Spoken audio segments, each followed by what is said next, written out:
your chance to be ruthless.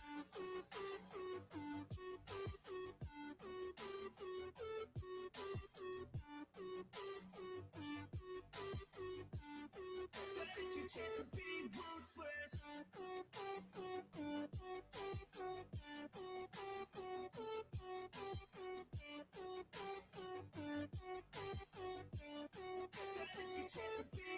They don't wanna see me make it, they don't wanna see me care. Anytime I make some progress, I can see that they compare. I think everyone's against me, maybe something in the air. Am I paranoid? I swear a void is forming and they're scared. I walk a straight path, not many can say that. I like to play fast, cross me and there's payback. You better pray that I don't see your face at any place that I go. I know you hate that. I've been doing fine, I'm not wasting any more time.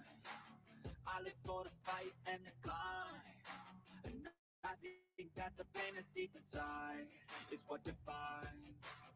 So I won't give up, I'm gonna make it to the top. I don't care what's in my way, I swear I'm never gonna stop. I could fall flat on my face and I swear I won't get back up, cause I don't deserve a thing and the road ahead is tough. They'll try to kick you while you're down, they wanna rise up while you drown. They wanna fill your head with doubt, they're silently scared that you'll figure it out. I'll make it look like I'm losing, won't bother hiding my bruises. And when they finally think you're wounded, then it's your chance to be ruthless.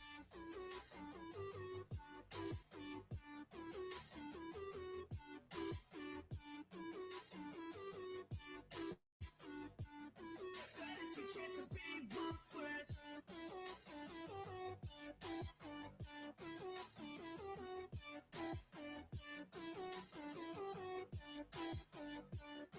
Then it's your chance to be ruthless. I'll make it look like I'm losing, won't bother hiding my bruises. And they finally think you're wounded, then it's your chance to be ruthless.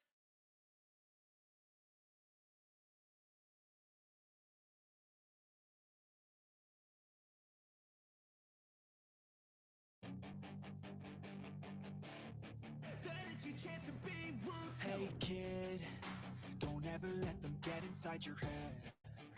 They'll tell you what to do in life instead of everything you know that you could get. Don't let them guide your life towards regret. I'll fight for what I love with every breath. My past is filled with things I won't forget.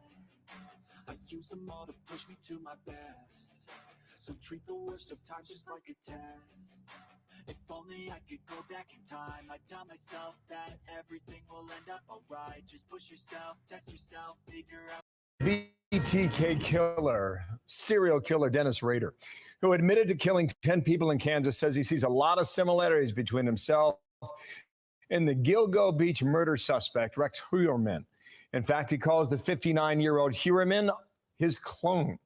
Rader telling Fox Digital, I was arrested, age 59, married, 2 kids, husband, dad, long time a serial killer, stalker, use electronic devices, lives in a neighborhood undetected. Well, Carrie Ralston is the daughter of the BTK killer, Dennis Rader, and Carrie is back on our program today. It's been a couple years, Carrie. Good morning to you, and thanks for coming back. Good morning. Thanks for having me. I saw a lot of your comments. I just want to try and draw this out as best as I can.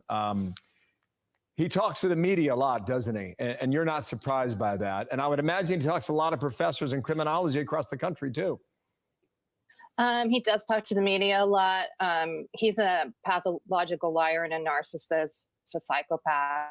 And so this is sort of expected behavior that we've seen for years from him. But he isn't wrong about his profile. And he does work with criminologists or talk to them. Dr. Catherine Ramsland is one he worked with, and she was Koberger's professor. I don't know beyond Ramsland. Some people will not talk to him because of the narcissism, but I do wonder if anybody had thought to approach him to profile the unknown suspect in the Gilgo Beach before he was arrested. I don't have an answer to that. Wow. Okay, a couple more things. So you say both kept mounds of evidence inside their homes right underneath the noses of unsuspecting family members, which would be you. In your case, what did he keep there at home?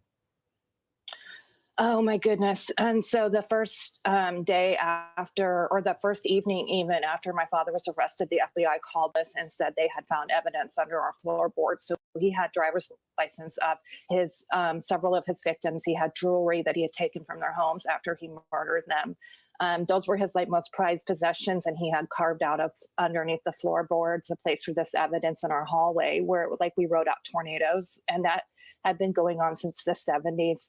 He had hit kits, and so we're seeing with Rex Heuermann, handcuffs. My father had fanny packs with handcuffs and rope, ties, bondage gear, bandanas, very similar to what we're seeing coming out of Rex's Carrie, house. sorry, you knew none of that? Your mom knew none of that? No one ever saw that or even asked about it? In hindsight, I actually did see my father's hit kit from the 85 murder down the street. It was a bowling bag. It was he didn't bowl, and so that was weird in hindsight. But at the time, my dad just had a lot of weird oddity bags around, and he was very controlling at times, mentally and emotionally abusive. And so you just didn't get into stuff, especially as a kid. He's kind of a pack round. He had his areas, and then his most secure stuff was locked up. In my family's defense, my father had his BTK binders down the hall from the local police in Park City when he was arrested in 2005. Wow. You told Fox Digital, you said when the arrest was made of Heuermann, your first question was, does he have a family? How come? Well, I was elated really to hear there had been an arrest because I didn't think there would ever be one in LISK case.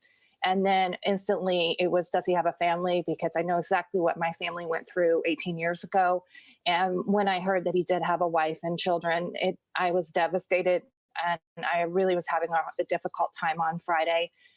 On that day, remembering what I had been through, the PTSD will come back, and my heart just goes completely out to them. Mm-hmm. We're really being told they're innocent and they need all protections here. Well, the family members you're talking about there. Yeah. Mm-hmm. Yes, exactly. The family members are innocent. Mm-hmm. Yes. Last question from me. A sloppy footprint, DNA evidence did your father in. When you heard, your mom filed for divorce the day your father was charged, which is the same thing that happened in this case in Long Island. What sort of PTSD would you describe to our audience today that you're going through? It's just trauma and shock. So when it was dumped on me and my mom and my brother, FBI agent literally was standing in my kitchen. He said, your dad is BTK. I literally was shaking for 5 days, mentally, physically, medically in shock. Somebody should have put me out. Instead, they put me on a plane to get me back to Kansas. I didn't stop shaking until I got to my uncle's house on day 5. You're dealing with ongoing issues. I'm still expecting 18 years later that knock on the door, the FBI to show up and completely destroy my world. It's rebuilding your whole life under the glare of the media. Wow. How you doing today, Carrie? I'm doing pretty well. I've built a lot of advocacy work now and helping others with missing person cases. And I've done a lot of trauma therapy. And that's my biggest suggestion to anybody going through anything like this is just get into trauma therapy. And that's the biggest help in my opinion. Well, you are welcome to talk to us anytime, okay? Because unfortunately, we might have a story here that goes on for some time. Thank you for sharing your story. And thanks for coming back, Carrie. Good luck to you in Orlando.